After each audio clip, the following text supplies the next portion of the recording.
Well, hello and welcome back to the Tao Manifesting Tarot. This is the tarot reading for people who are very, very serious and focused on manifesting. All right? Because of that, there are certain kind of guidelines that we follow that I have over 20 years of doing tarot, 50 years of doing astrology, have learned. We hear all the time you can be whatever you want to be. The key word there is want. But because of society, because we are inundated with a lie about our life, we think that we should be able to be Hollywood stars, quality high professional athletes, lawyers, doctors, whatever. We should have the best of the best of the best of the best because that's what we've been conditioned to want. I have found, 20 years doing tarot, 50 years doing astrology, that's not true. I believe, reluctantly, in something called destiny. Why? Well, because if you were to do a chart on a brand new born baby, you can find a lot of personality characteristics. You can find out a lot about the individual who has just been born. You can talk about life, certain periods in their life. You can lay out their lifetime pretty well, hitting the high spots and low spots. And yet, they've just begun their life. Maybe a day or two old, that's it. How can you tell about that? Well, we can. Astrology is the knowledge of cycles. And we all operate in different frequencies, different cycles. We share many of them. But the way they manifest in our life is different. So you look also at your brothers and your sisters, if you have any. You all were raised in the same house, same mother, hopefully same father, and yet you're so different. Why?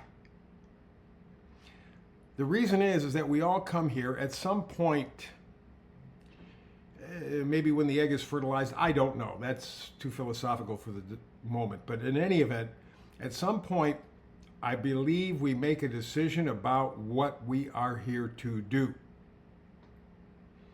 And I'll call it a spiritual realm, the ether, if you will.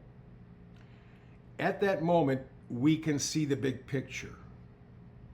We see our soul's evolution, and we make very wise choices about who we're going to be in this lifetime.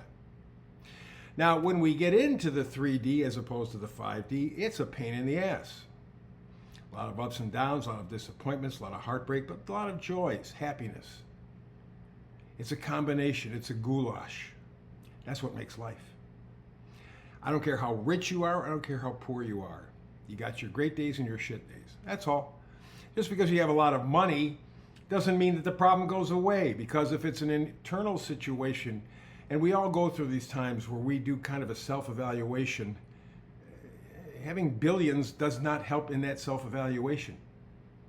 You still have to deal with yourself on a spiritual level in the 3D world. That's a tough combination. So the point is that with tarot, as opposed to knowing cycles, we look at potential. For example, today you got the 5 cards in front of you. The Oracle card starts it off in the middle. That's the feeling, a general feeling of the reading. That's a frequency. That's energies combining into a nice frequency. It may match you, it may not. If it doesn't, don't worry about it. I do a brand new read every day, 365. We'll catch you down the road. Most of the people who listen to this will not resonate in a profound way. Maybe in a little way, something I say may catch with them, but it really doesn't hit them in the chest. You will have those times, and when you have those times, run like hell, go like hell. That's your destiny talking to you. Go, do it. But for the most part, you can just pick up little bits and pieces of information that may help in your journey called life. So we begin, as I said, with the Oracle card. That's the card in the middle. Today it's exchanging gifts. That's a nice idea, exchanging gifts. We do it on holidays, certainly. And that's kind of a nice idea, but that's not what this is talking about. It's talking about bringing the receipt for the gift as you return it. You know, exchanging gifts means maybe you go back to the store.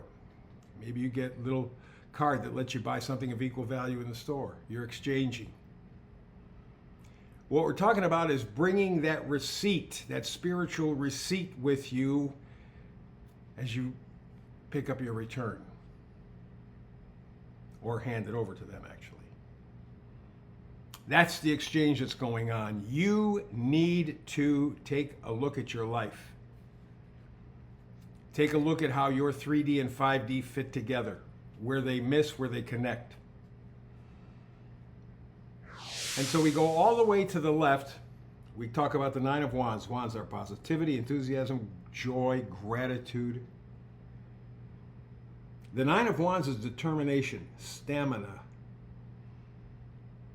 Standing up against the storm in spite of the setbacks. You're saying, to hell with it, I'm going ahead. I know it's tough, I get it, but the end result's going to be just fabulous. It's going to plug me into my real life. The next card over kind of confirms that a little bit. It is the Six of Pentacles. It's reciprocity, it's generosity. It is giving. It is abundance. When you get to the point where you want to exchange your gifts, so to speak, you want to return whatever receipt, whatever you purchased, whatever ideas you believed, whatever you bought into, society told you, you want to return that, make sure that you bring your receipt. Make sure that you bring your life experience, your intellect, your will, your determination. That's the receipt. And then you're going to get reciprocity. And then with that attitude of I'm not giving up from the Nine of Wands, you're going to start to win. You're going to start to turn the tide. But you got to make the decision. Two of Cups. Remember, cups are not somebody you love. It is something you are emotionally attached to. Someone, something. And the Two of Cups says you got to make a decision about that. If you bought the story they were telling you, if that was the quote-unquote gift you received, you are now being given an opportunity to return that, think for yourself, feel for yourself, be yourself. Not in a selfish way, not in a narcissistic way. In a way that elevates you closer to 5D and allows you to help others, bring others up into their spiritual dimension as well. And the final card is the Ten of Wands. Ten of Wands is responsibility. It's realizing, man, I have been handed a bunch of bullshit. Everything that they've told me is a lie. That gift that they gave me was no gift at all. It was a life sentence to prison. I'm going to break out. I'm going to do what the Nine of Wands wants me to do, step ahead, look for some sort of fairness in my life, some balance in my life, make the decision to go forward and to put away all of the crap that they've held me.